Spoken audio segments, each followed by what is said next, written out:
This is why you don't have healthcare, and on the other hand, Israel has a universal healthcare system that provides all citizens with access to comprehensive medical services through government-mandated health insurance. You are being robbed. It's a bold statement, yes, but stick with me. Every year your tax dollars are sent abroad in staggering amounts, and a significant portion goes to one specific country. For decades, the United States has provided Israel with $3.8 billion annually. That's not a typo. $3.8 billion. Every single year. It's an arrangement that happens so automatically it barely makes the news. But that's just the baseline. It's the starting price for a subscription service you never signed up for, and one you definitely cannot afford. Since October 2023, that number has exploded. On top of the yearly $3.8 billion, Congress approved an additional $13 billion in aid. So now, we're looking at a grand total of nearly $16.8 billion in just the past year. That's a mind-boggling sum of money. Think about what that kind of cash could do right here at home. It's enough to make a serious dent in any number of crises we're told are simply too expensive to fix. But when it comes to funding another country's military and government, somehow the checkbook is always open, and the ink never runs dry. Now let's put this into perspective. While Americans are launching GoFundMe campaigns to pay for life-saving surgery, that $16.8 billion is flowing overseas. That money could cover the cost of insulin for every diabetic in the United States for years. It could fund comprehensive mental health services for millions of struggling citizens. It could provide substantial funding for cancer research and treatment, potentially saving countless lives. Instead, it's sent thousands of miles away, while our own communities are told to tighten their belts and that there's simply no money for their most basic needs.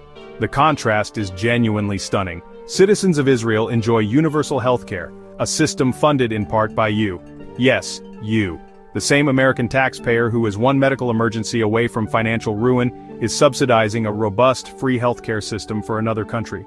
Meanwhile, here in the United States, medical debt is a leading cause of bankruptcy. People are forced to choose between seeing a doctor and paying their rent. It's a cruel irony that the money that could fix our broken system is instead being used to perfect someone else's. Welcome to Fintract, Finance Extracted. Today we follow the money. Let's dive in. So, how does this keep happening? How does billions of your money get earmarked for one country while our own infrastructure crumbles and our national debt skyrockets past $36 trillion? The answer, as it so often is, can be found by following the money. And a great deal of that money trail leads directly to powerful lobbying groups, with the most prominent being the American Israel Public Affairs Committee, or AIPAC. This organization doesn't just whisper in politicians' ears, it shouts, using a megaphone made of campaign contributions. AIPAC and similar groups wield immense influence in Washington, D.C. They spend millions of dollars each election cycle to ensure that candidates, from both parties, toe the line on unwavering support for Israel. This isn't about foreign policy debate, it's about financial coercion. Politicians know that if they want to keep their jobs, they need to vote in favor of the aid packages, no questions asked. The lobby's power is so entrenched that it's considered political suicide to challenge it. They have effectively created a system where American interests come second. This influence has shaped U.S. foreign policy for decades, often with disastrous consequences for your wallet. A prime example is the 2003 invasion of Iraq. Key figures within the pro-Israel lobby were among the most vocal advocates for the war, pushing the narrative that it was a necessary step for regional stability. The war ultimately cost American taxpayers over $2 trillion. That's $2,000 billion. The cost wasn't just paid in dollars, it was paid with the lives of thousands of American soldiers and hundreds of thousands of Iraqi civilians, all while destabilizing the entire region. And who paid for that? You did. Through your taxes, through the ballooning national debt, and through the economic fallout that followed.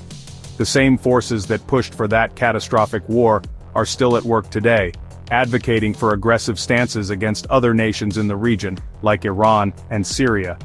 These policies create instability, which in turn drives up global oil prices. So, the next time you're wincing at the price of gas or your grocery bill, remember that these costs are often the downstream effects of foreign policy decisions you're funding, whether you like it or not. Ironclad friendship. That's the phrase politicians love to use when describing the US-Israel alliance.